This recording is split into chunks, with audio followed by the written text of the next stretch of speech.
Амансыздар ағайын, құрметті қалайық. Жауырған ауданы қоғамдық келісім кеңесінің төрағасы Валдин Ибрагимов Абдиханұлы.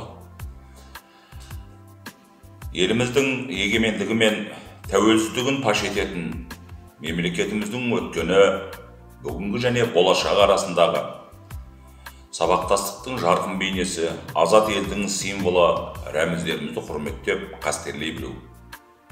Отан алдындағы ұрпақтардың борышы және перзенттік парыз деп білеміз. Құрметті ағайын, біз тұғыры биік туымызбен, ел тарихын әлемге танытар ел таңбамызбен және кез келген азаматтың патриоттық рухын көтеретін мемлекеттік әнұранымызбен айбынды ел боламыз. Қазақстан туымен тұғырлы, ел таңбасымен еңселі, әнұранымен айбынды.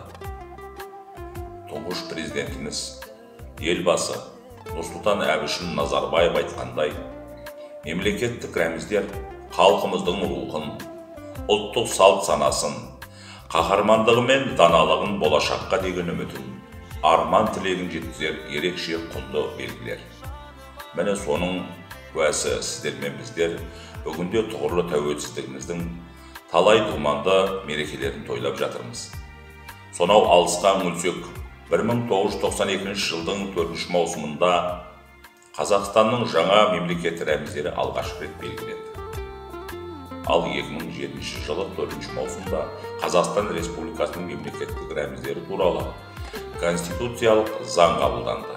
Осы заңға сәйкес жыл сайын 4 маусым Қазақстанда мемлекеттік рәміздер күні ретінде мерекеленеді. Өз ел үшін шаттанар, өз ел үшін қуанар адам ең алдымен осы рәміздерді құрметтеуі тиіс. Сонда ғана біз өзімізді Қазақстанның нағыз патриоты, ел жанды келешек үшін бәріне де дайын азаматпыз деп есептей аламыз. Сондықтан да барша осы аудан тұрғындарын, жерлестерімізді осы алдағы келе жатқан ұлық мерекесіндей мерекеміз Қазақстан Республикасының рәміздер күні құтты болсын дегім келеді. Біз армандарды ақиқатқа айналдырдық. Мәңгілік елдің іргетасын қаладық. Көк байрағымыз биікте, елтаңбамыз еңселі болып, әнұранымыз шартарапқа тарасын. Мәңгілік ел төсінде тек биікте қалықтайық ағайын.